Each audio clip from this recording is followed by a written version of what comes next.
오늘 하나님의 말씀은 누가복음 2장 1절에서 7절 말씀입니다.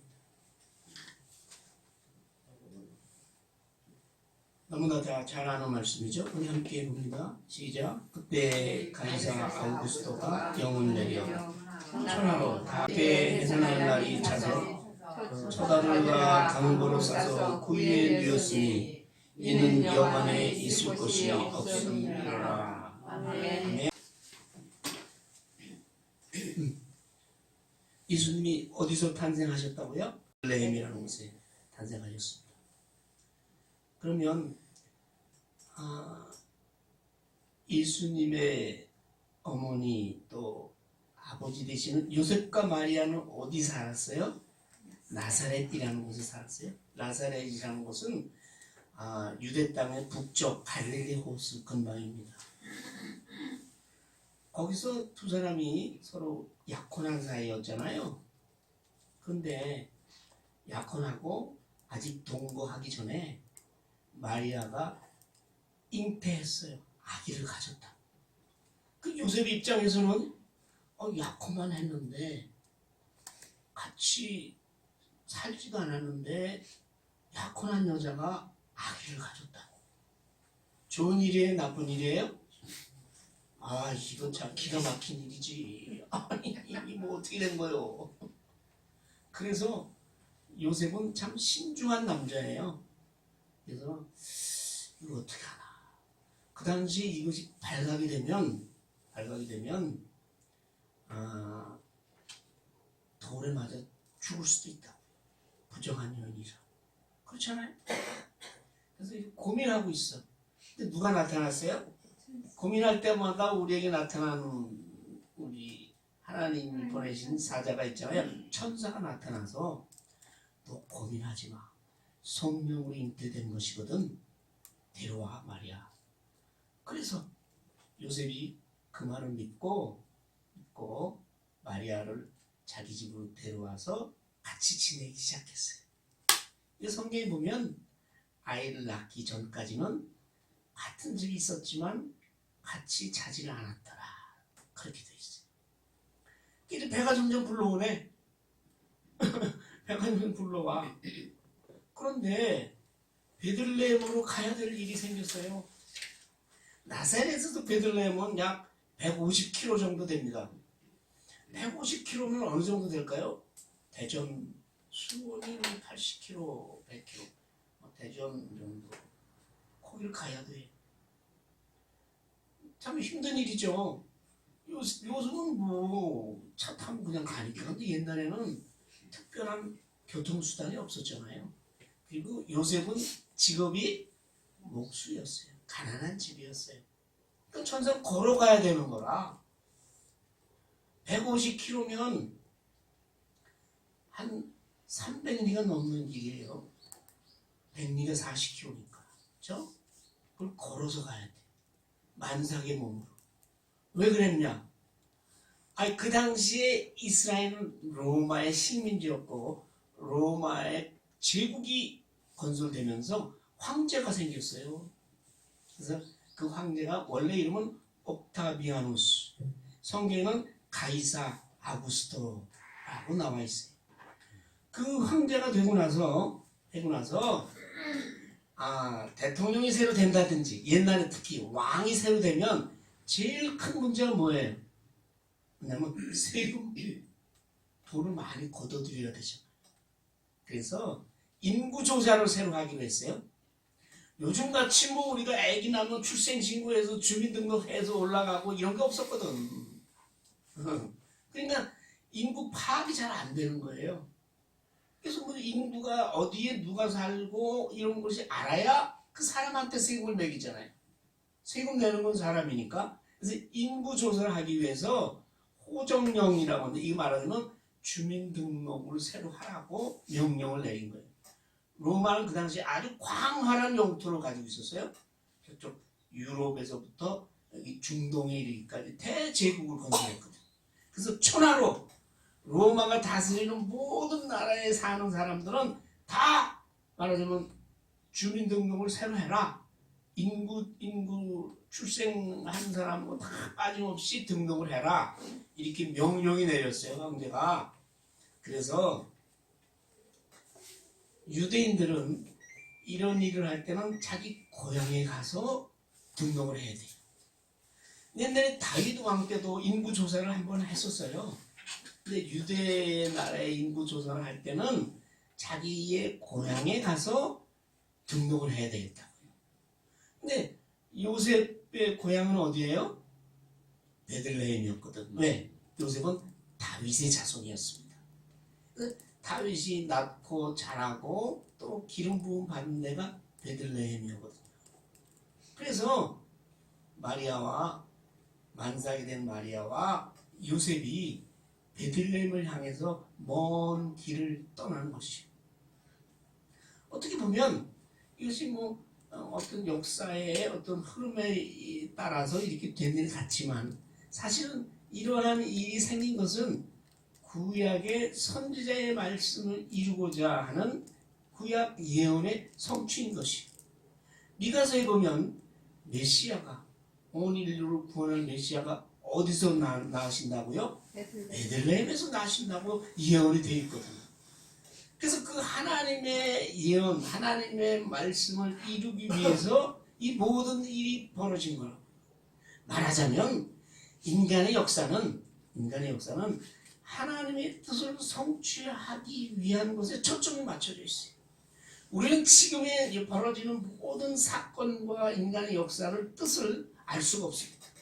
왜 이거 6.25 전쟁이 일어나고 왜 지금 이렇게 우크라이나와 러시아하고 싸우고 있고 우리나라가 왜 남북으로 갈라져서 이렇게 있고 이러한 그 역사적인 이유를 우리는 잘 알 수가 없어요.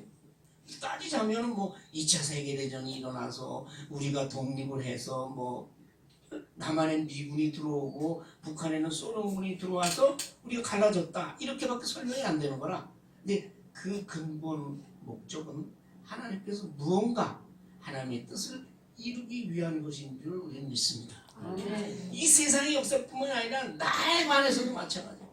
내가 이 땅에 태어나서 지금까지 살아오고 특히 예수를 믿고 하나님 옆에 나와서 이렇게 예배드리고 한 이 모든 일들이 우리를 나를 구원하시기 위한 하나님의 섭리 가운데서 모든 일이 이루어져 왔고 또 앞으로도 이루어져 갈 줄 믿습니다.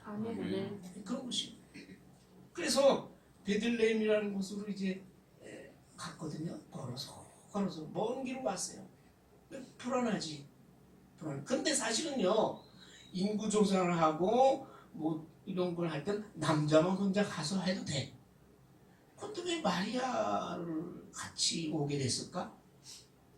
구체적인 우린 이유는 몰라요. 또 그것도 마찬가지예요.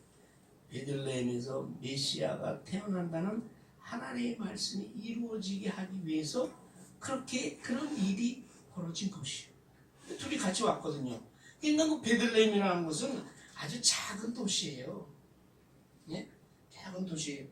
그래서 베들레헴이라는 것은 예루살렘에서 한 84km 정도 떨어진 곳이고 인구도 얼마 안 되는 도시예요.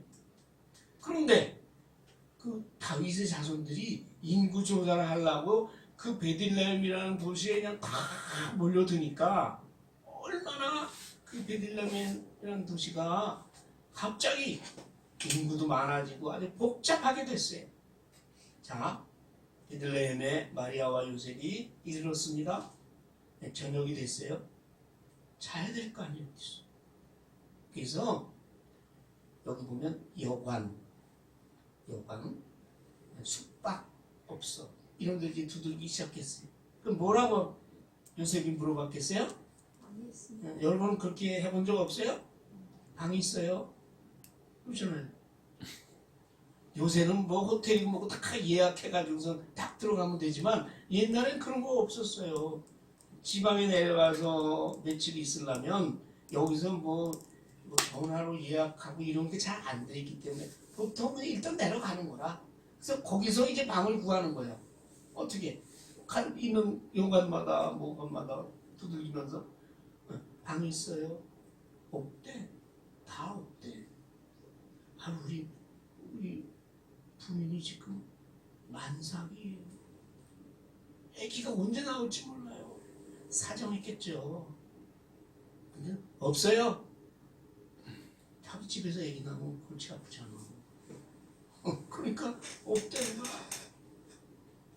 요즘은 안 그런 줄 아세요?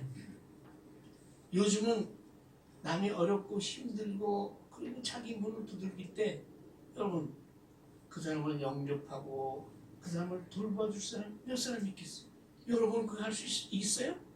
아 더군다나 진짜 방이 없는데 뭐 그럼 방은 누가 차지했어? 동작이 빠른 사람, 돈 많이 주는 사람, 또 여관 주인이나 그것도 그 지역의 유지, 안면이 넓은 사람, 또 권력가 이런 사람들이 방 다 차지한 거라. 방이 없대. 그런데 어느 집에 가서 뭐 들겠더니 딱 하고 안 됐잖아. 여자가 아기 낳는 것이 몰라요. 우리 어머니 말씀은 아기 낳으러 들어가면 우리 어머니도 우리 할머니한테 들은 얘기겠지. 우리 할머니한테 야 아기 낳으러 고무신을 벗고 들어갈 때 내가 저걸 다시 신고 나올 수 있을까 하고 들어간다. 목숨을 거는 일이라고. 옛날에는 아기나 낳는다는 것은 여자가 목숨을 거는 일이에요. 그거 다 알잖아요. 얼마나 지금 상황이 급하고 어려운지. 그러니까 어떤 여관 주인이 방은 없고 우리 짐승 키우는데 그 우리에서 짐승 우리에서 하룻밤 지내면 어떨까? 그런 거야. 그럼 어떻게 들어갔죠? 성경에 보면 마구간이라는 얘기는 없어요. 다만 누가복음에 보면 아들을 낳아서 강보를 싸서 구유에 뉘었다 했거든요. 이 구유가 뭐예요? 짐승들이 여물통이라 밥 먹는 통 거기다가 사료 넣어주면 옛날에 뭐 사료가 있겠어요? 풀 말려서 이렇게 넣어주면 응? 그러니까 짐승이 그러니까 그렇게 뭐 더럽고 불편하고 그런 건 아니죠. 많은 풀을 먹고 살았잖아요. 짐승들이. 요새야 뭐 사료도 주고 뭐 온갖 것 주지만 그래서 구유에 뉘었다 이랬거든요. 근데 뭔지 몰라도 짐승 우리간이라. 짐승 우리간에 마리아와 요셉이 거기 들어가서 몸을 풀었습니다. 그래서 아기를 낳으면 옛날에 요즘도 그렇겠죠? 광목으로 이렇게 길게 띠를 해가지고 아이를 챙챙 감아놓잖아요. 이게 몸이 뼈가 아직 단단하지 못하니까 바르게 하라고 이 강보에 쌓여가지고 구유에 뉘었다고요. 이것이 예수님의 탄생의 이야기입니다. 누가복음. 이런 얘기 모르는 사람이 어디 있어요? 첫 번째, 예수님이 왜 그러면 하나님께서 그런 모습으로 예수님을 출생하게 했을까? 그거 좀 의문이 가지 않아요? 아니 기왕이면 아기 낳는데 좀 편안한 곳에서 낳게 해주시지. 그렇게 고생을 시켜. 그리고 그게 뭐예요? 짐승이 사는 곳에 가지고서 아기를 낳아서 눕힐 데가 없어서 말 여물통 위에다가 예수님을 눕혔다는 거예요. 난 처음에 예수 믿기 시작할 때 이해가 안 갔어. 아니 꼭 그래야 되나? 근데 이것도 하나님의 말씀을 이루고자 하는 하나님의 뜻이 있는 것이에요. 그러면 하나님의 말씀 중에 어떤 말씀일까?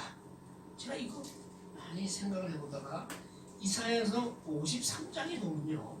53장에 보면 메시아로 오실 이 세상의 구주로 오실 분에 대해서 53장에 보면 자세하게 예언이 되어 있어요.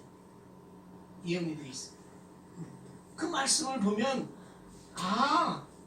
그래서 예수님이 이렇게 태어나실 수밖에 없었구나 라는 것을 우리가 깨달을 수 있고, 또 그것이 바로 나를 위한 예수님의 모습이었구나, 그렇게 깨닫고 우리가 은혜를 받습니다. 그러면 이사야서 53장에는 과연 어떤 말씀이 있을까요? 53장 1절에 우리가 전한 것을 누가 믿었느냐, 여호와의 팔이 누구에게 나타냈느냐, 여호와의 팔, 여호와의 구원의 능력이 누구에게 나타냈느냐, 메시아에게 나타났다 이런 말이죠. 그리고 그는 이 세상을 구원하실 메시아로 오실 그분은 주 앞에서 자라나기를 연한 순 같고 마른 땅에서 나온 뿌리 같아서 온 모양도 없고 풍채도 없은즉 우리가 보기에 흠모할 만한 아름다운 옷이 없도다. 그렇게 태어나신 아기 예수를 누가 경배하고 흠모하고 아름답다고 찬양할 수 있겠어요? 요새 우리니까 기쁘다 구주 오셨네라고 찬양하지, 그 당시에 태어난 그 아기의 모습을 보면서 누가 이 아이가 인류를 구원할 구세주라고 누가 믿고 찬양하고 그분을 섬기겠냐고요. 아무나 인간이 볼 때는 흠모할 아름다운 것이 없는 그런 모습으로 오신다 이 말이에요. 그리고 그뿐이 됐어요. 3절에 보면 그는 멸시를 받고 사람들에게 버림받았으며 간고를 많이 겪었다는 고통을 많이 겪으시고, 그리고 뭐예요? 질고를 아는 자라, 아픔을 아는 자, 그런 모습으로 오셨다고요. 그런 모습으로 오셔서 고통을 겪으시고 멸시를 받으시고 슬픔을 당하시고 수고하시는 모습으로 오신 분. 마치 사람들이 그에게서 얼굴을 가리는 것 같이 멸시를 당하였고 우리도 그를 그히 여기지 아니하였도다. 그래서 결국 인간의 손에 의해서 십자가에 비참하게 피 흘려 돌아가신 그런 모습으로 죽으셨잖아요. 아멘. 그렇게 오시기로 예언이 되어 있다고요. 그런데 왜 그랬느냐? 이사야 53장 4절에 보면 그는 실로 우리의 질고를 지고 우리의 모든 고통과 우리의 아픔과 우리의 수고를 지시는, 우리 대신 지시는 분, 우리의 슬픔을 당하였거든. 우리의 슬픔을 대신 당하신 분. 이 슬픔이라는 것은 우리의 아픔, 병 이런 거지. 그런데 우리는 생각하기를 그는 징벌을 받아 하나님께 맞으며 고난을 당한다 하였노라. 그렇게 우리는 인간들은 여겼잖아요. 그가 찔림은 우리의 허물 때문이요 그가 상함은 우리의 죄악 때문이라. 그가 징계를 받음으로 나는 평강을 누리고 그가 채찍에 맞음으로 우리가 나음을 받았다. 이렇게 앞으로 인류를 구원하시러 오신 메시아는 우리의 모든 아픔과 고통과 질고와 슬픔을 지고 십자가에서 우리 죄를 대신에 지고 돌아가실 분으로 오신다고 예언이 되어 있거든요. 그래서 그 예수님이, 그러한 모습으로 오실 메시아가 어디서 태어나셔야 되겠어요? 이렇게 구유에서 비참한 모습으로 태어나시고, 그리고 그분은 일생을 살 때 이 세상에서 소외된 자, 가난한 자, 병든 자, 억눌린 자, 포로된 자, 아파하는 자, 슬퍼하는 자, 그들과 함께 삶을 사시고 그들과 아픔을 위로하시고 그들을 위해서 천국 복음을 전하셨습니다. 아멘. 그러면 어떤 사람이? 그러면 이 세상에 부자나 건강한 자나 똑똑한 자와 지혜로운 자를 위해서는 아닙니까? 그게 아니죠. 여러분, 인간의 지혜가 하나님 앞에서 미련한 것이요, 인간의 감이 하나님 앞에서는 한없이 약한 것입니다. 이 얘기는 누구든지 인간은 하나님 품을 떠난 순간부터 죄에 빠져서 아파하고 고통하고 약함과 슬픔과 죄의 영역에서 포로된 자로 살아간다는 그 사실을 예수님께서 우리에게 깨닫게 해주시기 위한 것이에요. 아멘. 그래서 우리 주님께서 일하시는 방법은 약한 자를 들어서 세상에 강한 자라고 하는 자를 부끄럽게 하시고, 왜? 내가 강한 줄 알았더니 하나님 앞에서 내가 한없이 연약한 자에 불과하고, 미련한 자를 들어서 지혜로운 자를 부끄럽게 하시고, 내가 많이 배워 내 지혜가 지혜로 모든 것을 다 내가 해결할 수 있을 줄 알았는데 하나님 앞에서는 한없이 미련한 존재인 것을 깨닫게 하는 것이 예수님의 구원의 사역이요. 아멘. 그래서 그분은 그러한 모습으로 태어나서 이 세상에 소외된 자와 삶을 같이 하고, 그것이 뭐예요? 임마누엘이라. 예수님의 다른 이름이 임마누엘이잖아요. 임마누엘은 뭐예요? 나와 함께 하신다. 이렇게 죄 지은 인간과 함께 삶을 나누고 함께 고통하며 아파하시면서 사신 분이에요. 그분이 바로 임마누엘 예수님이기 때문에 그분은 후유에 태어나실 수밖에 없지요. 또 하나 이유는 후유에 왜 짐승우레에서 태어날 수밖에 없는 또 하나의 이유는 여관에 방이 없대. 방이 없어. 자, 그러면 제가 여러분께 한번 질문할게요. 지금은 여러분 안에 예수님을 모신 방이 있습니까? 아멘. 그럼 어떤 사람 있어요. 그 무슨 방이요? 그 예수님 방이라고 따로 있어요. 이 방은 게임 방이고, 이 방은 돈 버는 방이고, 이 방은 건강을 위한 방이고, 예수님을 위한 방 여기 하나 있죠. 그때 그 무슨 방이에요? 제가 기도할 때, 제가 예배드릴 때, 제가 성경 읽을 때, 그것이 예수님이 위한 나의 방입니다. 정답이에요? 여러분에게 예수님을 위한 방이 있으십니까? 라고 하면 여러분 뭐라고 대답할 수 있어요? 이때는 그 분이 태어나실 분이 메시아라는 것은 아무도 몰랐기 때문에 그 모든 사람들이 마리아가 몸풀팡 하나 주지 않았잖아요. 지금은 예수님을 나의 구주로 고백하잖아요. 그리고 우리가 370상 찬송 부른 것이 주 안에 있는 나에게 딴 근심 있으랴 찬송하잖아요. 죄짐 맡은 우리 구주 어찌 좋은 친구인지 찬송하잖아요. 그런 여러분에게 예수님이 계실 방이 있습니까? 물어보면 여러분 어떻게 대답하실까요? 어떻게 대답하실 거예요?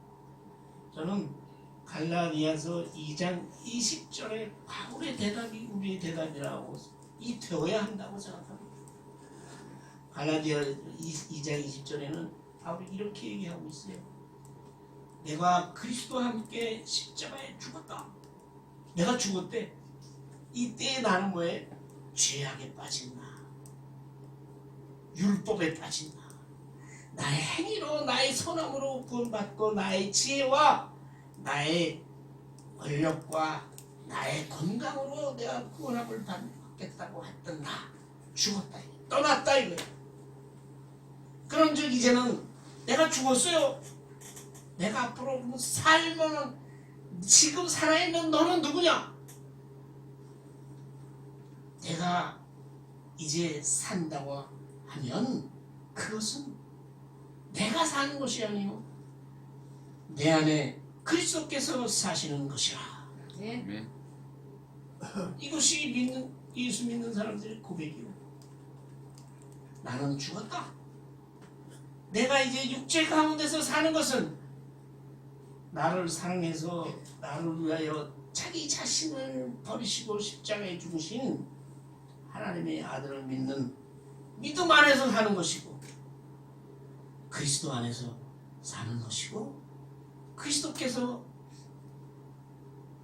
내 안에서 사는 것이 바로 나의 삶이다. 이렇게 고백할 수 있어요.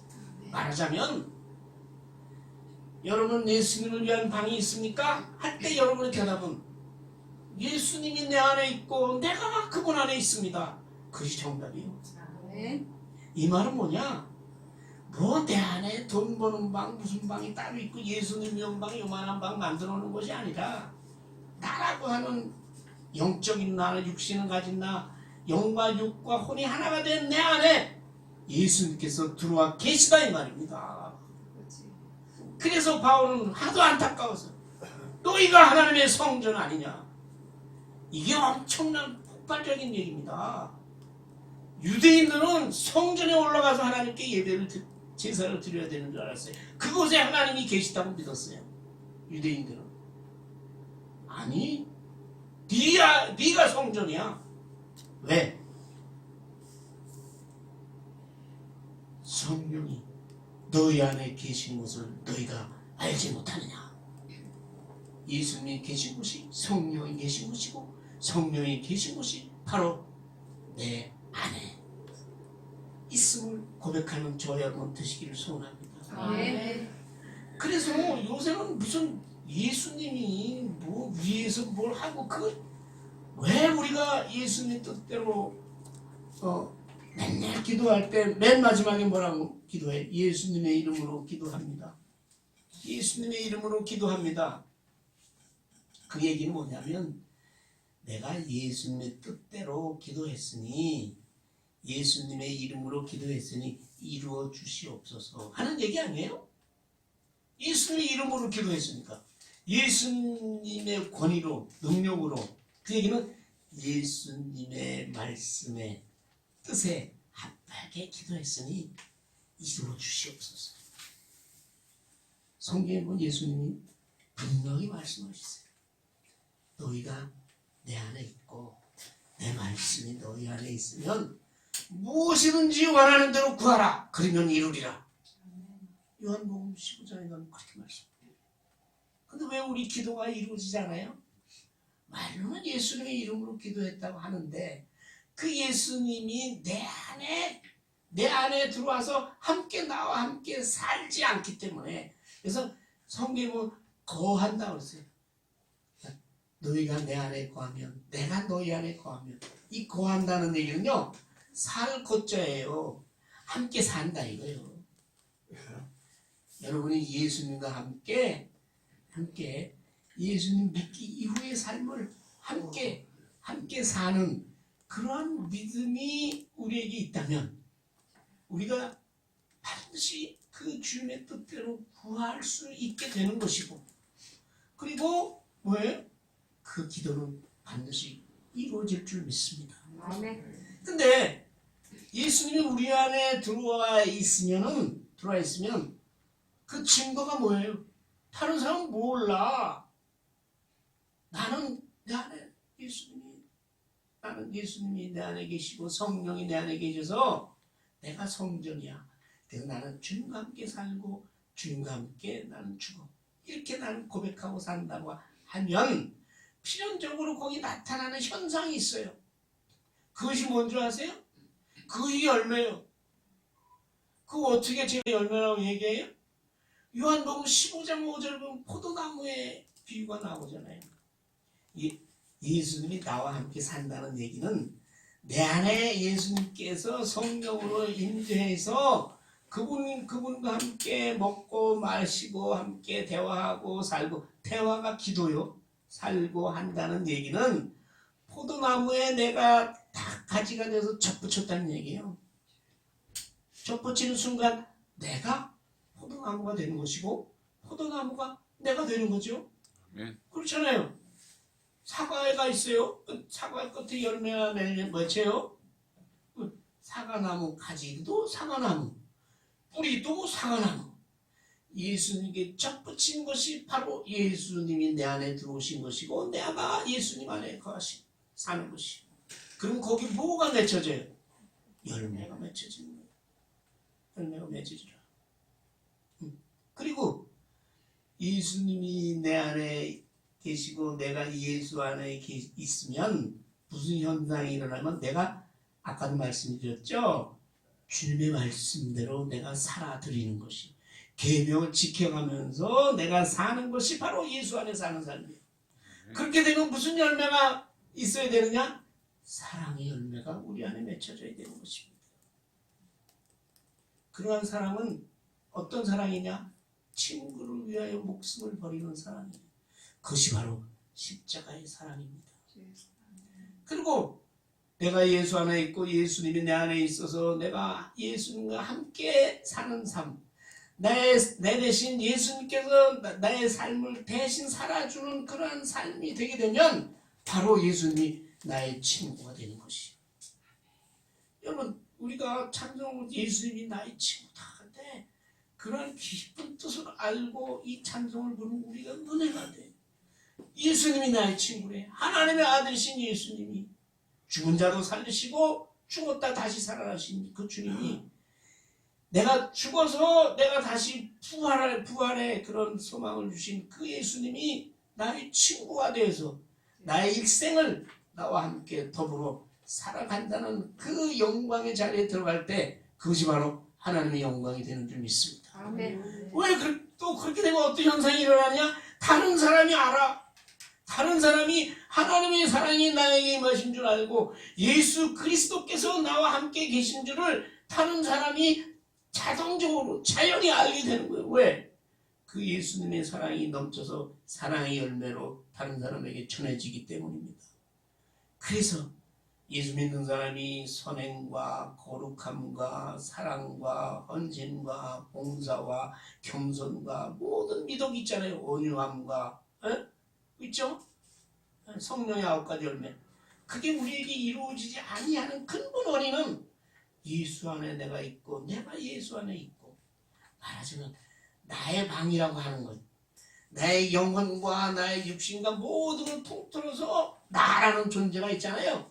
그 나라는 존재 안에 예수님이 들어차 있을 때, 예수님이 들어와서 계실 때 우리의 성령의 9가지 열매는 저절로 이루어지는 것이요.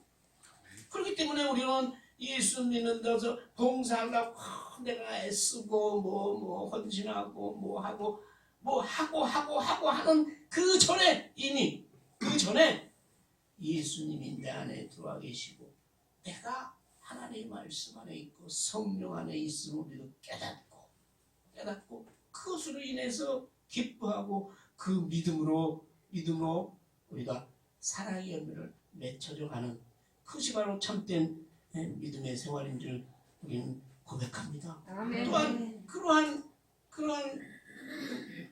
것이 바로 성탄을 맞이해서 우리에게 참으로 기쁨과 하늘의 영광이 되는 줄 믿습니다. 아멘. 자, 이제는 누가 스스로 내 안에 예수님을 위한 나의 방이 있나? 그런 질문에 여러분, 나는 예수 안에 있고 예수님이 내 안에 있지. 그래서 이제는 내가 사는 것이 아니고 나를 위해서 자신을 버리신 예수 그리스도 하나님의 아들, 그분을 믿는 믿음 안에서 내가 살아가고 있지라는 고백을 날마다 그런 고백을 통해서 여러분이 이 성탄의 계절에 성탄의 기쁨과 성탄의 즐거움과 그다음에 다시 오신 주님에 대한 소망을 여러분께서 늘 이 성탄의 계절에 고백하는 그러한 절기가 되시기를 소원합니다. 아멘. 아버지 하나님 감사합니다. 참으로 인류의 구주 되시고 나의 영혼의 구주 되신 예수님이 구유에서 태어나셨다는 이 엄청난 사건 아래서 나와 같은 슬픔과 어려움과 약함과 미련한 사람도 하나님께서 사랑하시고 우리 예수님이 함께 하셨고 또 지금도 함께 하신다는 것을 믿고 깨달으며 감사합니다. 기뻐합니다. 이제는 내가 이 그리스도와 함께 나의 옛 모습은 십자가에 죽었으니 주님께서 나의 생각과 나의 모든 것을 다 다스리고 주장하시며 우리는 오직 예수 그리스도를 믿는 믿음의 고백으로 인해서 우리가 기쁨의 성탄이 놀라운 은혜의 성탄의 절기를 보낼 수 있도록 아버지께서 함께하여 주시옵소서. 예수님의 이름으로 기도하옵나이다. 아멘.